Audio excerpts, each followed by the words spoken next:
There are moments in life that divide everything into a before and an after. Moments when you realize you'll never be the same person again. That something pierced right through you in a way you can't come back from. Not because it was destructive, but because it was true. I never thought I'd tell this story. I held it for weeks, spinning it around in my head, too heavy to keep to myself. I slept with it. I woke up with it. I carried it to work, to lunch, everywhere, and in every conversation, I felt like I was standing outside myself while the world moved on normally around me. But it needs to be told. Because maybe you're also standing in a dark hallway, staring at a door that, for the first time in your life, is unlocked. And maybe you don't know if you should go in either. It was 2 a.m. when I left my room. The house was quiet. That specific middle-of-the-night silence of the countryside in Minas Gerais, full of little sounds you learn to ignore, but that suddenly come rushing back when you're awake and don't want to be. The neighbor's fan, a dog barking from the street above, the crackle of the tile roof contracting in the cool night air, the house breathing. I went to the kitchen for water, opened the fridge, grabbed the pitcher, drank slowly, looked out into the dark backyard. The mango tree leaves didn't move. No wind, just that Minas heat after midnight physical, oppressive as if the air itself had given up trying. When I left the kitchen and stepped into the hallway, I stopped. The door to Tiago's room was cracked open. Not wide open, just cracked enough to be unmistakable. I've known this door for 23 years. I know the sound when it shuts, the creak of the second hinge, the resistance when you push it without the knob. I know exactly how it sounds when it's locked. And that night, it wasn't. I stood there staring at the gap. A sliver of light was spilling out from inside, not much. Just enough to tell there was something lit up in there, probably a phone screen turned to the side. Silence from inside the room. No sound of heavy sleep breathing, no movement, no noise at all. My heart went from 60 to 100 without asking permission. How long did I stand there? I don't know. 2 minutes, maybe 5. Time doesn't work right when your heart is pounding in your throat and your mind is racing faster than it can process. I kept staring at the gap, feeling the weight of everything that door represented, everything I'm about to explain to you. And I didn't go in. I went back to my room. I lay down on the bed, stared at the ceiling. I stayed like that with my eyes open as the night wore on. As the dog outside gave another bark and then went quiet, as the clock on my desk ticked past 3, past 4, as the sky began to lighten through the cracks in the blinds like a slow promise. I didn't sleep. But before I tell you what that door meant, I need to tell you who I am and who my brother is. My name is Lucas. I'm 23 years old.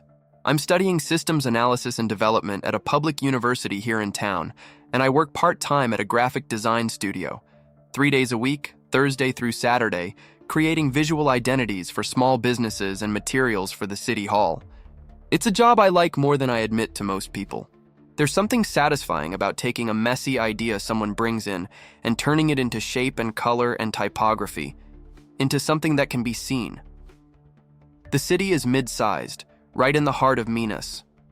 The kind of place where everyone knows each other by their last name, where families have histories going back generations, where men greet each other with a firm handshake and a pat on the shoulder, and where certain things are simply never asked.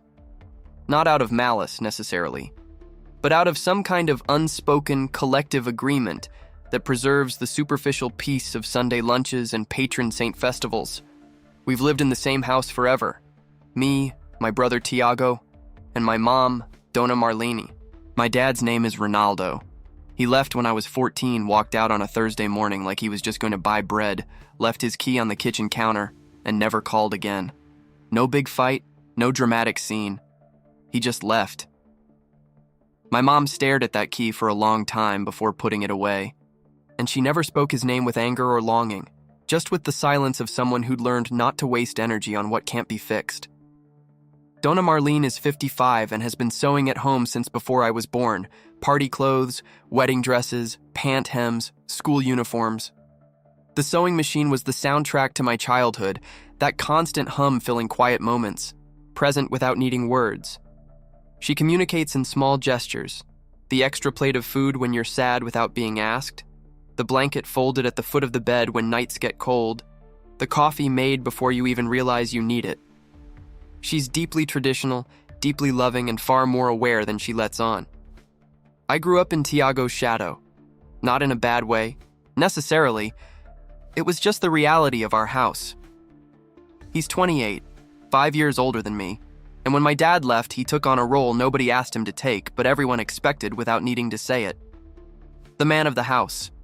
The one holding everything together. The one who went out to work first. The one who helped Marlene with the bills.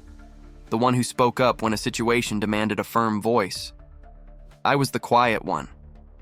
The one who disappeared into my bedroom after dinner. I was good at seeming present while being somewhere else, at smiling at the right time, at playing my part without revealing what was underneath. Ever since I was 15, I knew one thing about myself.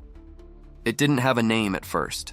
It was just a presence, a self-awareness that didn't fit into the narrative everyone was writing about who I was and who I was supposed to be.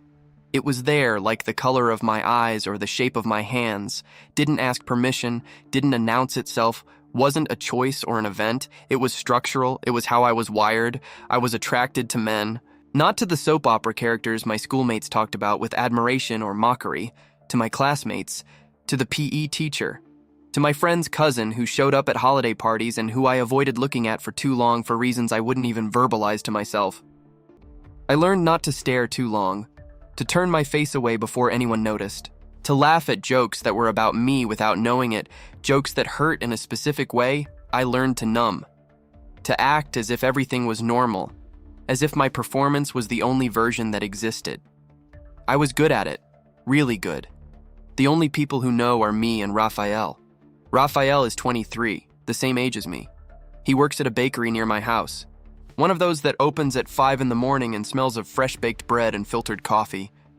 We've known each other since 6th grade. He came from Sao Paulo to live with his grandmother here when he was 12, showed up at school wearing different clothes than the other kids and with zero newcomer shyness, as if he'd always been there. We became friends in the first week, paired up for a science project, and we never stopped. Raphael is gay, openly, unapologetically, without a hint of drama.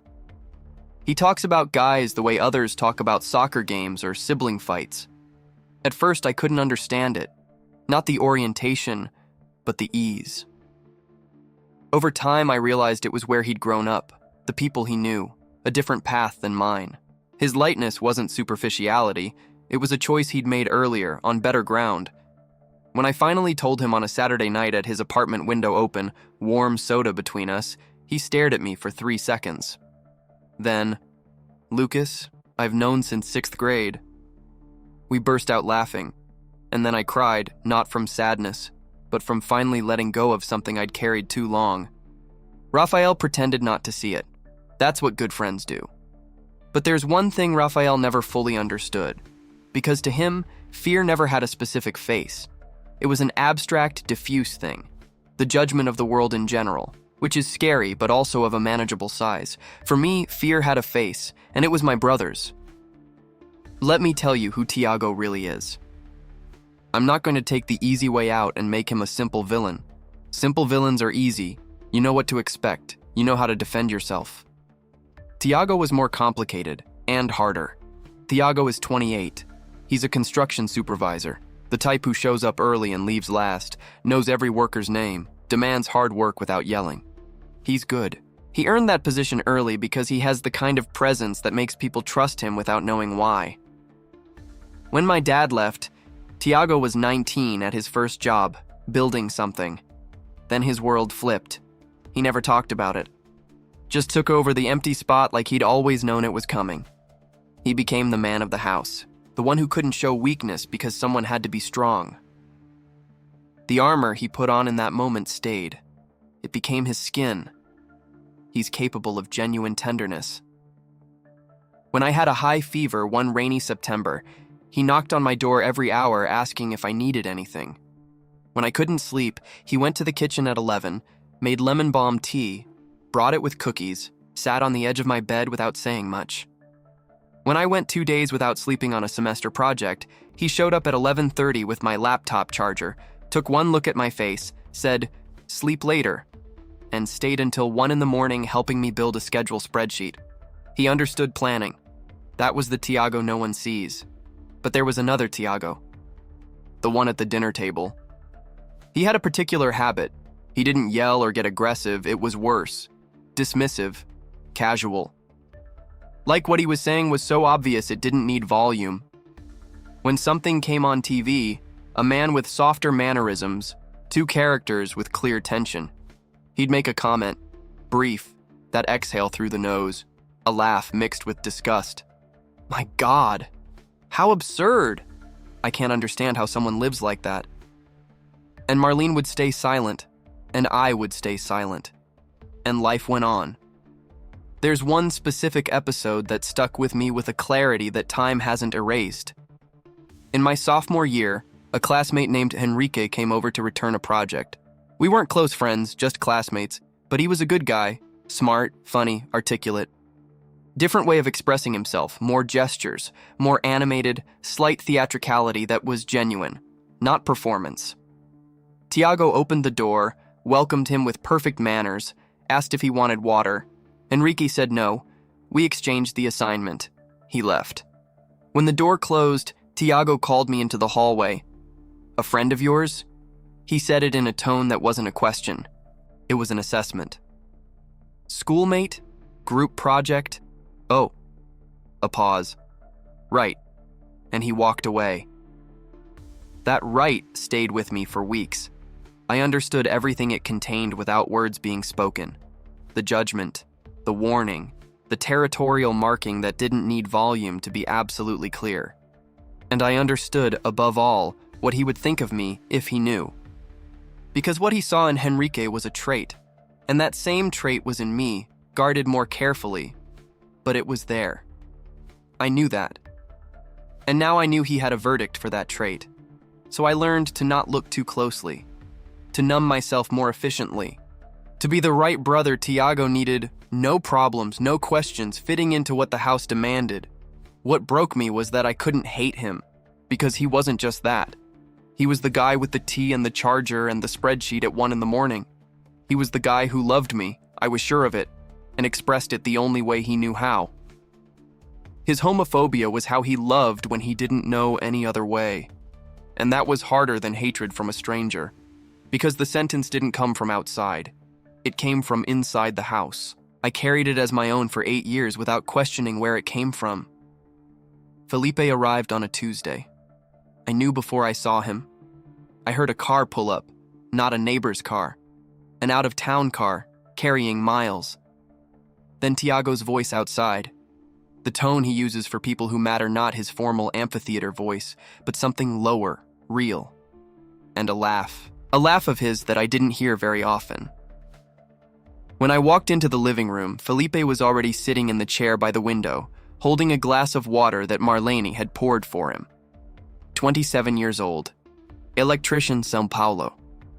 He had worked with Tiago at a construction company in the capital for 2 years when Tiago went to try his luck there and then came back. That was all I knew about him before seeing him. The first thing I noticed was that he was different from what I expected a friend of Tiago's to be. They weren't exactly opposites. Felipe had calluses from years of work, spoke with confidence and no hesitation. But he had a kind of balance that didn't need to prove itself, like someone who'd made peace with himself and didn't need to make noise to exist.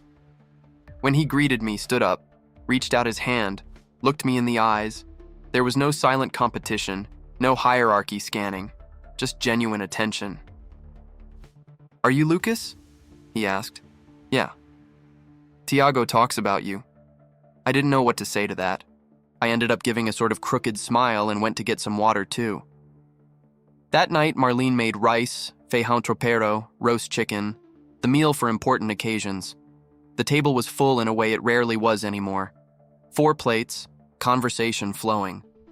Tiago was in amphitheater mode, louder, animated, telling stories from the site. I knew this Tiago, the performative one, the one who fills the room so completely there's no space for silence. But that night was different. Moments when the volume dropped, just him and Felipe, closer, denser, and I noticed they had their own grammar. Inside jokes in half sentences. Pauses they didn't need to explain because they understood them. I kept watching. It's what I do. I watched from afar while pretending to be close. What got my attention happened at dinner's end. Felipe asked about a project that went wrong in São Paulo. Tiago was telling the story. At a certain point, Felipe looked at Tiago with an expression that wasn't about the story. It was about the storyteller. Affectionate attention, the kind you reserve for someone you know well enough to read their patterns, to know when the story is really about something else. It lasted 2 seconds, but I saw it. That same night, when I went to sleep, I texted Rafael. Tiago's friend arrived, Felipe. Rafael took 30 seconds. So? Nothing, just a friend. What's he like? Normal, chill, different from Tiago's usual friends. Different how? I stared at the question. I can't really explain it. How's Tiago doing? I spent more time on that one. Then I replied, different too. Rafael sent an eye emoji. I closed the app and stared at the ceiling. 3 days with Felipe in the house. On the second day, a show was playing on TV, a streaming series Marlene had on while knitting. 2 male characters had a tense scene that was clearly more than plot, not explicit, but obvious. I stayed quiet, waiting. Tiago said nothing. He stared at the screen, changed the channel after a while. Natural, like he was bored but without the comment, without the exhale, without the my God under his breath. I noticed it. I filed it away. I didn't know what to do with that. On the third day, I left early for work and Felipe was on the porch with coffee before the heat hit. We stood silent, not the silence of strangers with nothing to say, but 2 guys who don't need conversation in the morning. After a while, he asked what semester, what the course was like, if I liked it. Genuine attention, the kind you notice. I said I liked it more than I admitted. The design part kept me hooked, not the development. Makes sense, he said. Some guys are about the technical problem. Others are about the shape the problem takes in the world. Simple observation, but accurate. He'd listened to what I said, not just waited for his turn. When I got home that afternoon, Marlene was at the sewing machine, and Felipe was in the backyard, sitting on a plastic chair, looking at the sky, or his phone couldn't tell from the window. Tiago was in the kitchen, his back to the window, stirring something on the stove. But his eyes were on the window, not on what he was doing, on Felipe. He didn't notice I'd walked in. I stood still for 2 or 3 seconds, processing what I was seeing. Not just the look, but the quality, pure attention. The kind of focus you direct at someone who takes up space inside you, even when they're not in the room. I left without making a sound. That night I went to Rafael's apartment after work. We listened to music, ate junk food.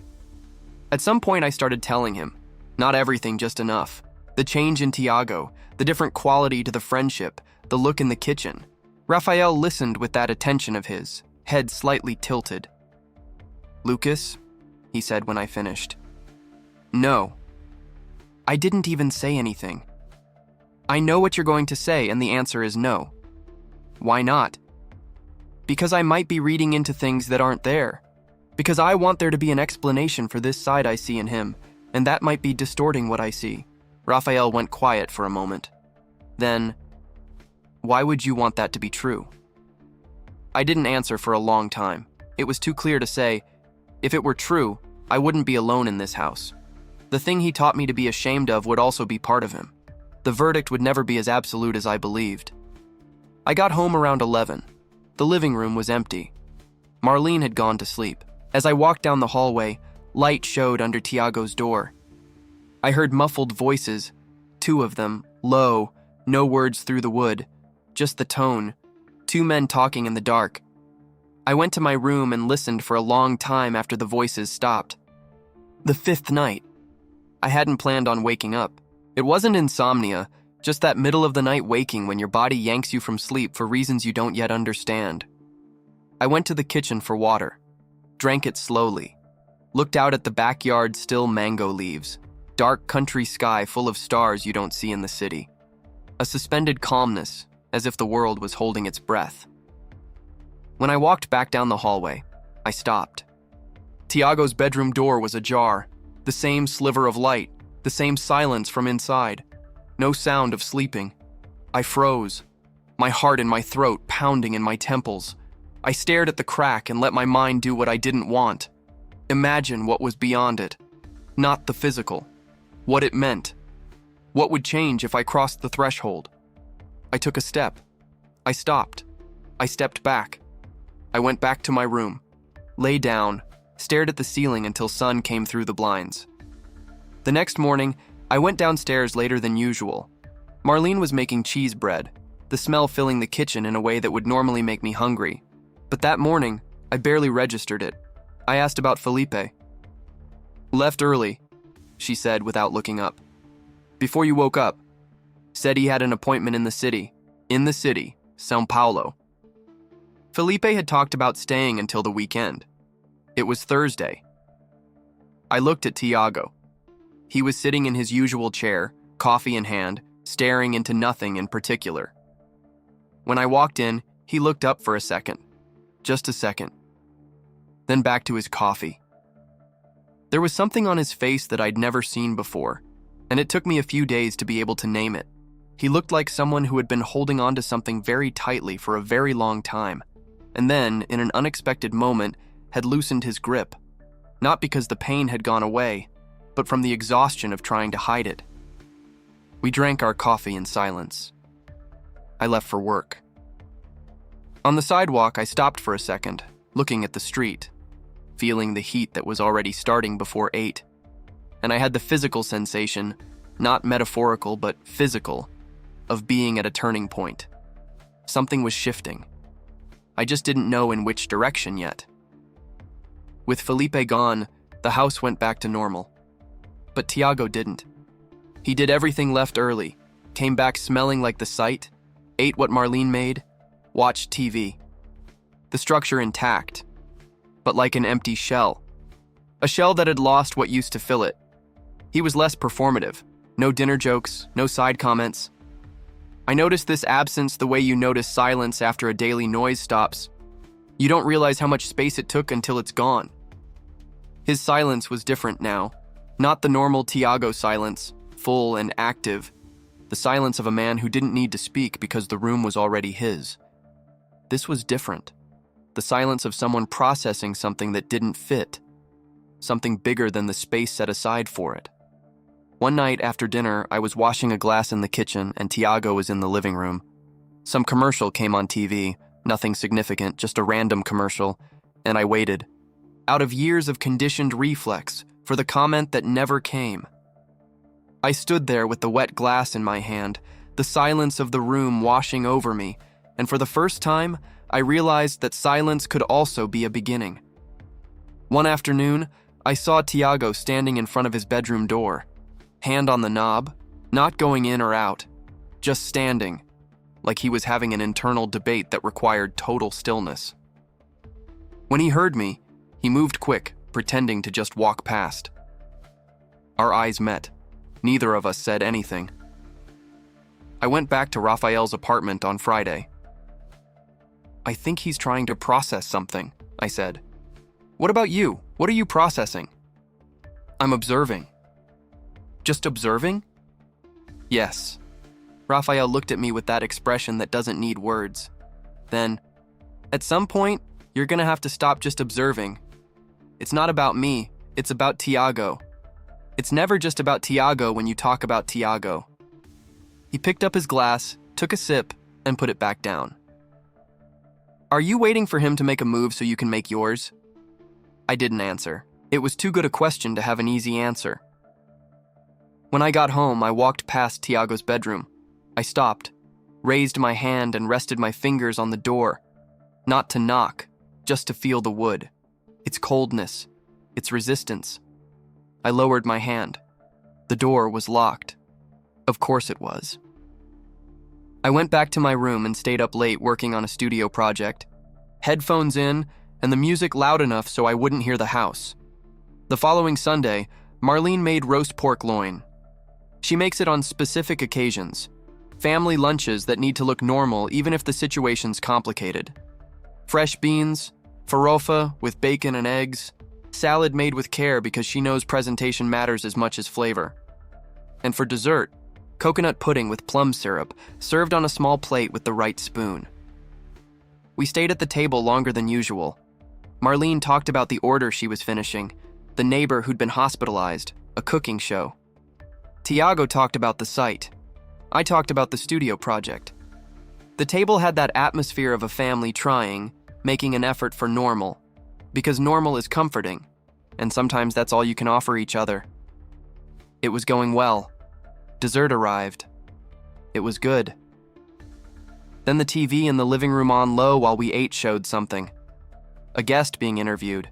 A man with an expression, a way of speaking, body language I recognized before anyone else. That radar I'd developed over years of necessity. Tiago made that sound. Not a complete sentence. Just an exhale through his nose, a murmured wow to himself, a micro-expression of discomfort he probably didn't even realize he was making a conditioned reflex. Automatic as blinking.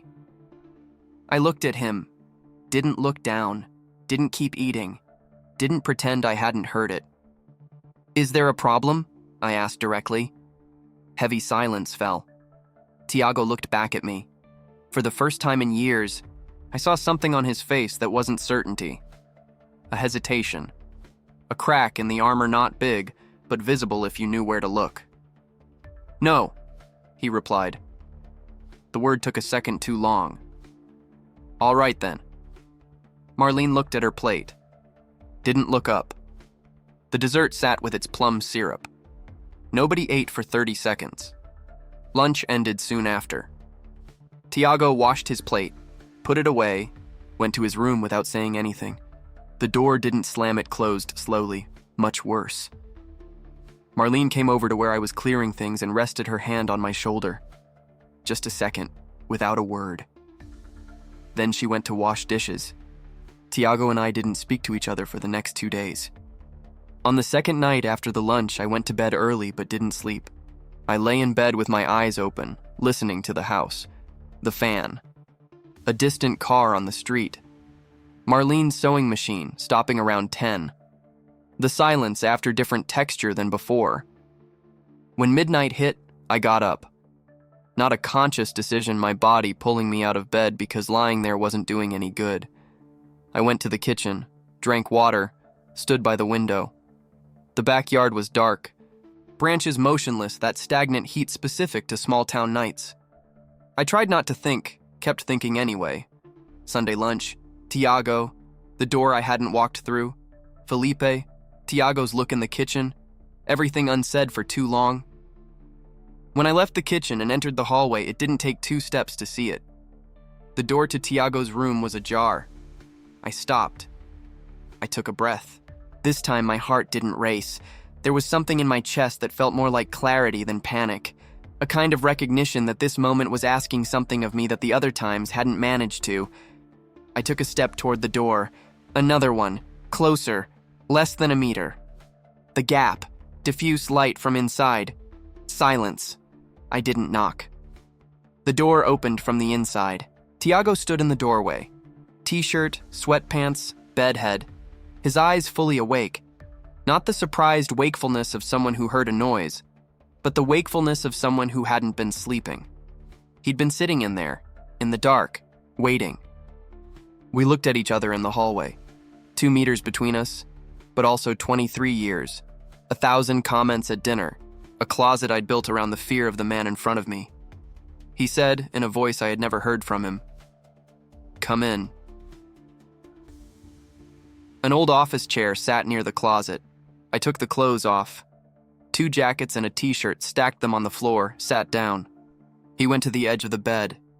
His phone on the nightstand, face down, casting diffuse yellow light that made the room feel like another dimension of the house. For a while, neither of us spoke.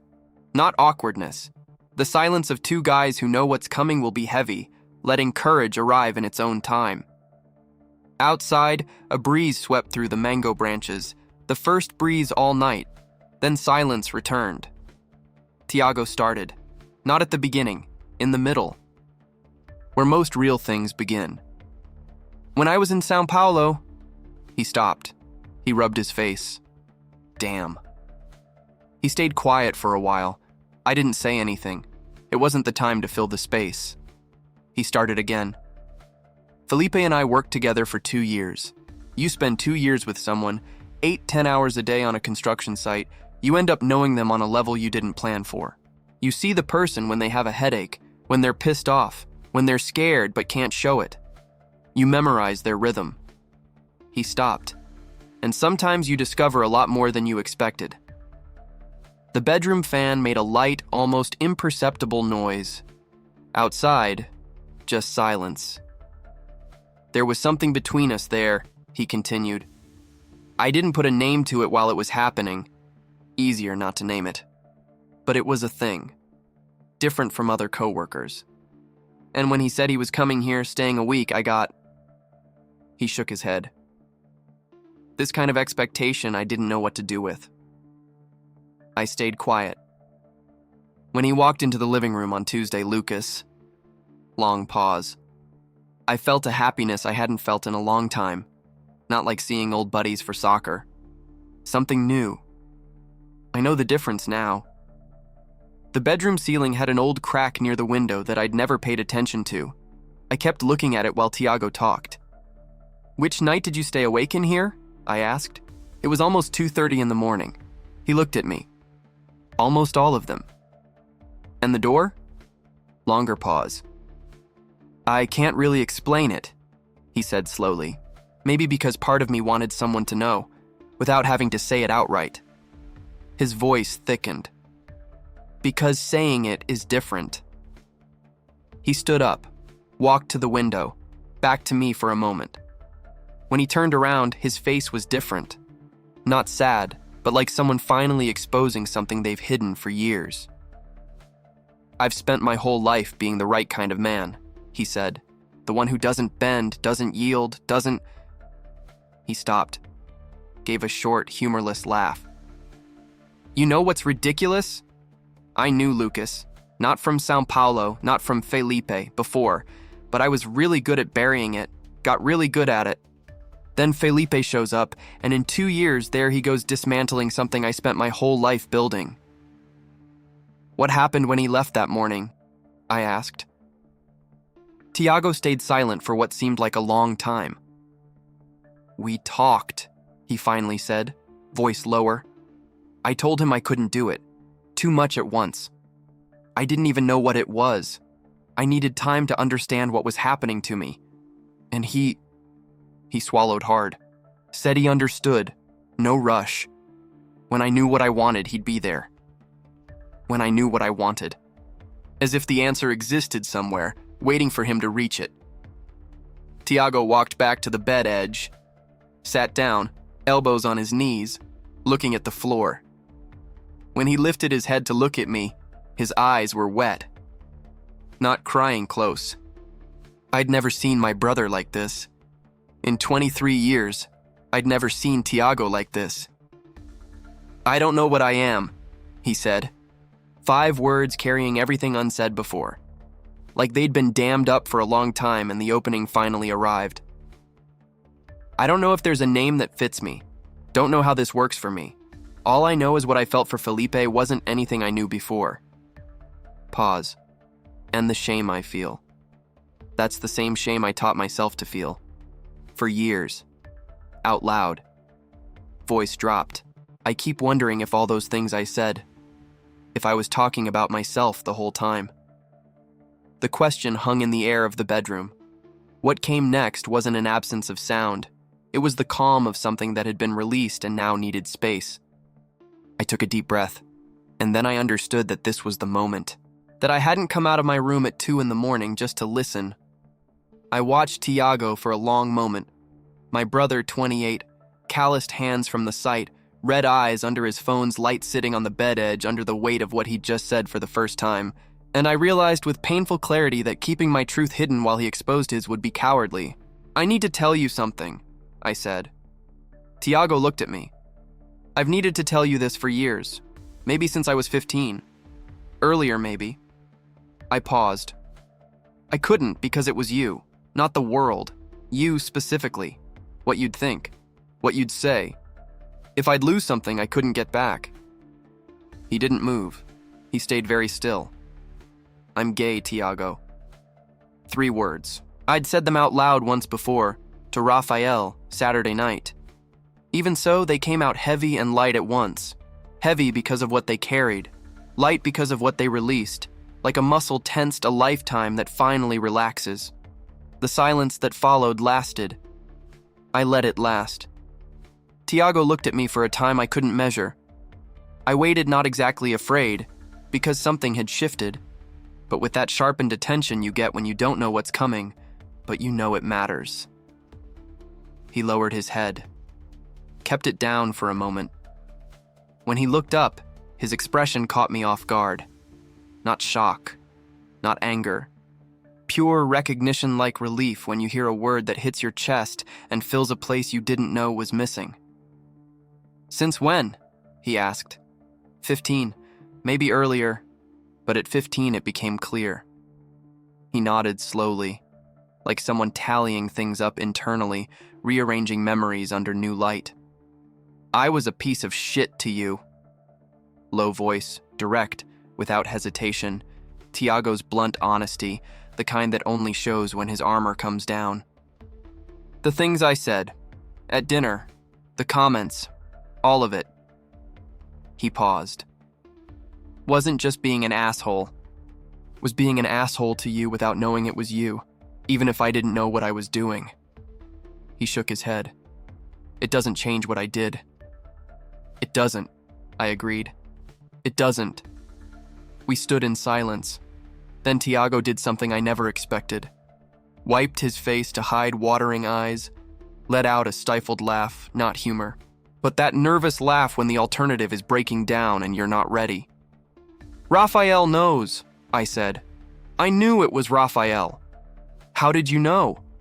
Because it's always Raphael. He looked at me. That guy really sees you. Silence again. Then, almost at the same time, we both laughed. Small laugh, incongruous with everything just said, but real, genuine, unperformed. The first authentic thing we'd shared in years. We stayed up until almost 4 a.m. Didn't resolve 20 years in one night. Nobody does, regardless of what stories online suggest. There were stumbles, moments where neither of us knew what to say and silence dragged, questions without good answers, a moment where Tiago shut down for 5 minutes and I didn't know what to do, but he came back. He always came back. At one point during the early hours, he asked me, "Have you ever been with anyone?" No, not the way it should be. He just looked at me for a while. I'm sorry about that. Simple words. But from the man who, without knowing it, was the main reason I'd never let myself get close to anyone.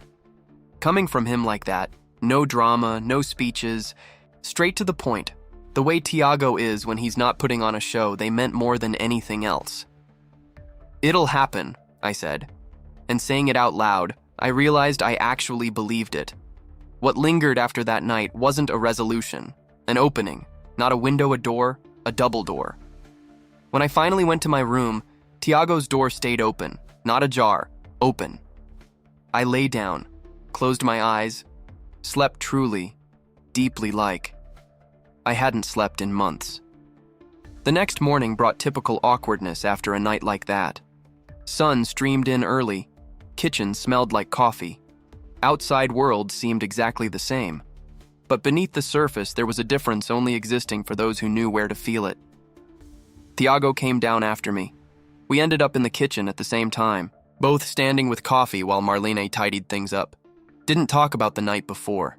Wasn't the silence of hidden things, just heavy words needing time to settle before becoming everyday conversation. Over the next few days, Tiago called Felipe.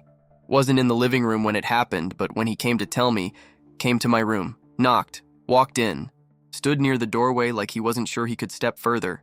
There was something different. Still heavy, but distributed differently. Not a weight that had vanished. I called Felipe, he said. We're gonna see each other. Talk. Don't know where it leads, but we're gonna talk. Okay, I said. Okay. He lingered for a second. gave that head nod that is just Tiago saying several things all at once without picking any of them specifically, and left. A week later, I saw a card on the kitchen counter. The kind of small business card with a name, a phone number, and a credential. The CRPPSP in the corner told me enough. Psychologist, an address right here in town. I didn't ask. Tiago didn't say anything. Marlene walked by, saw the card, and didn't bring it up. It was a silent fourth resident in the kitchen for a few days, until it disappeared. But I held on to what I saw. About 3 weeks after that night, I understood what Marlene knew, and how long she'd known. Thursday of that week, I'd mentioned to Raphael I might bring him over for Sunday lunch. Nothing formal. Just, Mom wants to cook. You don't hold a grudge, so come over. Raphael said maybe, depended on his shift. Sunday, before any time was confirmed, Marlene set the table. She usually sets 3 places. 3 plates, 3 glasses, 3 sets of silverware her, me, Tiago. Like that for years since our dad left. 3 is the size of our family, and she sets the table for the size of the family. That Sunday she set 4. I walked into the dining room and froze. Counted the plates with my eyes. 4 plates, 4 glasses, 4 sets of silverware laid out with the care she always takes. Tiago leaned against the sideboard, arms crossed, staring at the table too. When I walked in, we looked at each other. Marlene came from the kitchen with the rice dish, not looking at either of us. Said with the casualness of someone talking about the weather. I thought someone else was coming. He couldn't make it today, I said. Had to switch shifts last minute. Oh, that's a shame. She set the dish down, went back with the same calm of someone getting the next item. Leave the plate for next time. The plate stayed throughout lunch. Empty, with silverware next to it. Where someone could sit. Nobody took it away. Nobody commented. Marlene served food for 3. We ate, talked Sunday things, and the 4th plate stayed like a gentle presence. But I understood. Never asked. Never started a conversation. Never put me in a position to explain. Never forced a declaration. But she never locked the door either. Marlene knew the way mothers know not with data or evidence, but with that invisible radar of someone who spent 23 years next to someone and learned to translate what goes unsaid. The kind of person you become hiding something. The density of your silence when there's weight anchored to it. And she'd chosen, in every way, never to close it. Never to cook a lunch that didn't have room for whoever I might eventually bring. Never to say a thing that'd make it harder for me to say mine. That 4th plate was that choice taking shape. Her saying, without a word, without declaration, without scene, you can bring him. Bring whoever you want. This table has room. It always has. I had to look down at my plate for a moment while that sank in. The sewing machine hummed from the sewing room. She'd left it on while cooking, the way she always does, the machine working alongside the stove, the 2 sounds blending, constant, without judgment. And it dawned on me, sitting at that table with the 4th empty plate, the fear I'd carried for 8 years that she wouldn't accept it, that she'd break, that I'd lose something that couldn't be recovered. That fear had never been hers. It was mine and Tiago's. We'd spent years believing there was a debt to pay that she'd never collect. The bill we thought we owed didn't exist. We made it up from scratch, then spent our lives trying not to go into the red. Jung described a concept that makes painful sense today, but took me years to understand. He called it the shadow, the part of us we exile. The things we can't accept, what we feel but won't admit, what we are but won't name, what we want but learned we couldn't want. We push these parts into a dark place in our chest. And what happens to this content? Doesn't disappear. Never disappears. Reappears, but on the outside, projected onto others. Onto traits we reject with more intensity than the situation calls for. Onto opinions we defend with a ferocity that wouldn't make sense if the issue didn't hit close to home. Tiago spent years projecting onto the world what he couldn't look at in himself. His homophobia was never about me, never about Henrique, never about any TV character. It was about the part of Tiago he'd pushed into the dark because he grew up in a place, a family, a context that didn't make room for it. Didn't know any other way. and the shame he felt for not knowing was what he screamed loudest for years. And me? I did the same, different way. I took Tiago's shadow and let it be mine too. Built an imaginary courtroom with my brother's face in the judge's chair, sentenced myself in it for years, without realizing the judge and defendant were the same person trying to understand the same thing from different angles. The door was locked from the inside, on both sides. When he unlocked it from his side, I was waiting in the hallway. When I unlocked it from my side, he was there too. That's what happens when two people stop holding back at the same time. The distance that seemed insurmountable reveals itself as a door that stayed closed, not because it was sealed, but because both had their hands on the knob without turning it. Not a soap opera ending, no soundtrack, no cinematic hug. Things didn't get easy overnight, they became open, which is very different. Tiago's still learning to look at himself without sentencing himself in advance. I'm still learning to exist in the world without apologizing for taking up space. Marlene still cooks with the sewing machine humming in the background, doesn't ask direct questions because that's not how she loves and because she doesn't need to anymore. You don't resolve decades in a single night, but you open the door.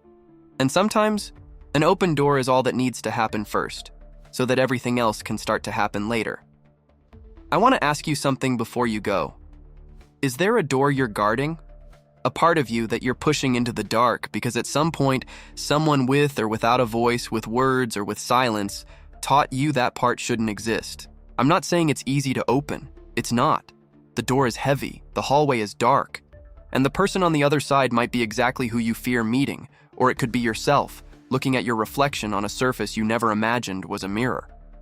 But the key you use to lock it every night is the exact same one that opens it. The same one.